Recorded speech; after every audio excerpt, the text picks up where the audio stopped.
Good afternoon. My name is Angie, and I'm going to get you guys started with a little story, maybe of a different world.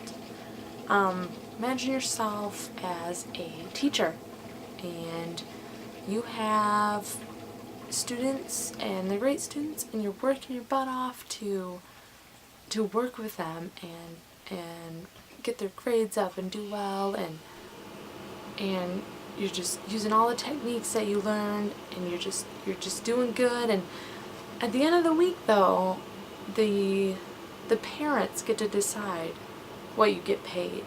You're a little short on cash this week, so maybe you get a little more next week. You know, this week's a little low, or maybe they're generous and they're going to give you more than you expected, more than you think you deserve. Another example, maybe you're a construction worker and you are working on this project and you're using all the right materials, maybe better materials, and you're putting in your hard work and your long hours, and you're making sure everything's right and looks great. And at the end of the week, though, or at the end of the project, your client gets to decide how much is worth whatever you made for them, regardless of what you spent on the materials and your labor. It doesn't matter. Whatever they feel like is worth it. Can you imagine that kind of uncertainty? Going home every week, not knowing what you're gonna make or what you made, or if you please them enough to make a good amount. Trying to live your life with pay like that. Maybe you have kids, a car payments, car insurance, a home, and you have other bills, other expenses, like food and gas, and maybe cell phone bill. Can you imagine going home every week and not knowing what you're gonna bring home? For servers, this isn't a fake fantasy world. This is reality. This is what they live with week by week. They don't know what they're coming home with. It's always different, always varies. Personally, I'm a waitress, so I have a little first-hand experience. Only been a waitress for a little over a year and a half now, and it's been an eye-opening experience for a lot of different reasons.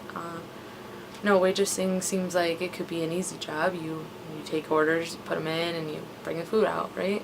It's actually quite challenging. It's not expected. I've been with the place that I work with since it opened. It's a bar in Brooklyn, and the purpose of this presentation today is to persuade you guys to give better gratuity when dining out. There's a lot of different reasons to tip better.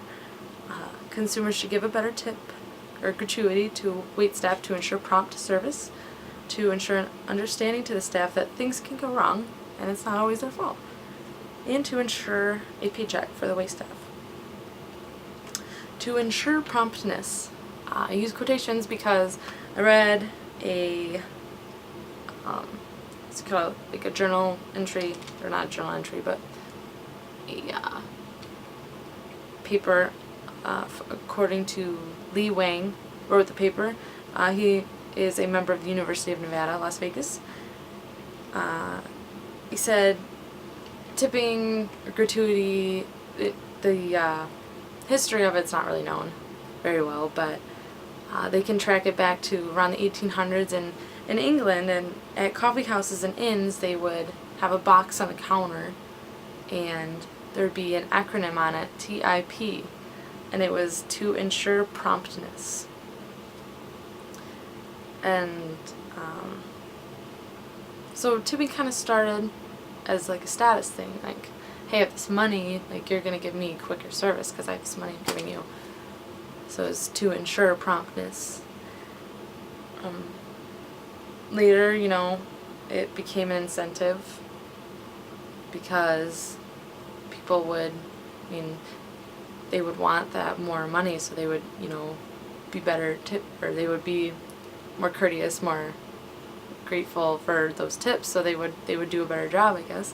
And now it's pretty much a social norm, even though sometimes gratuity is included on the bill, people still tip sometimes. I know I expect tips when I'm waitressing. I always tip when I go out. It's a social norm now.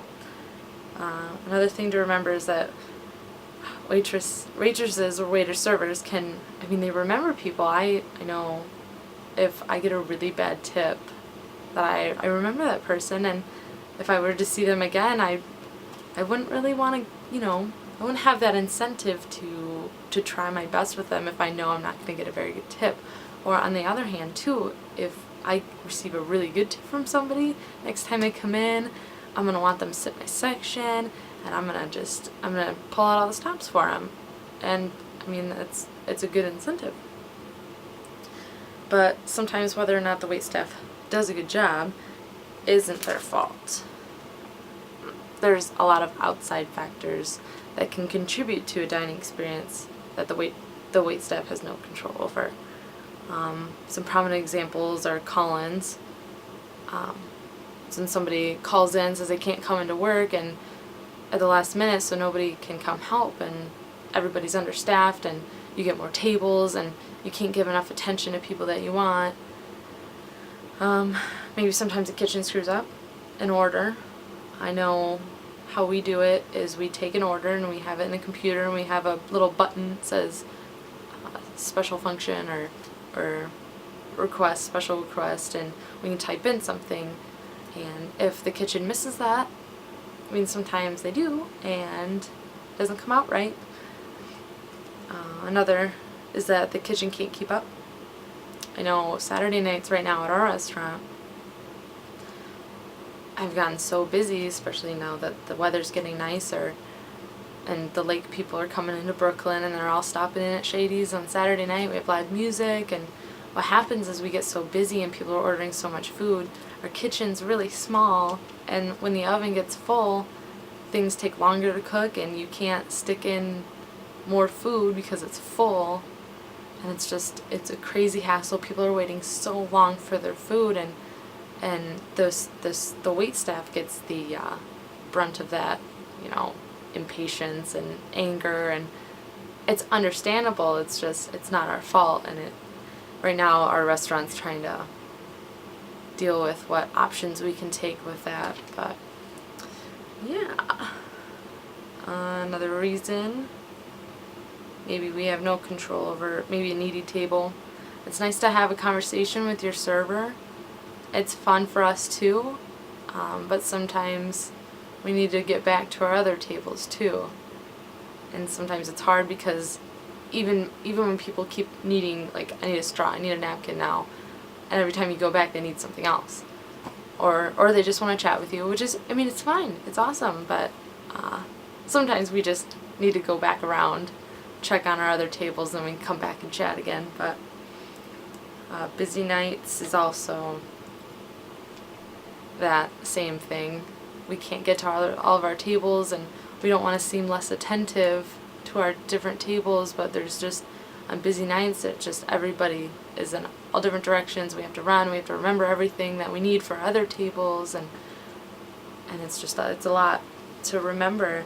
And there's other factors I found in an article in Forbes magazine that just generally change the flow and tips, I guess. The weather's one of them, which is understandable.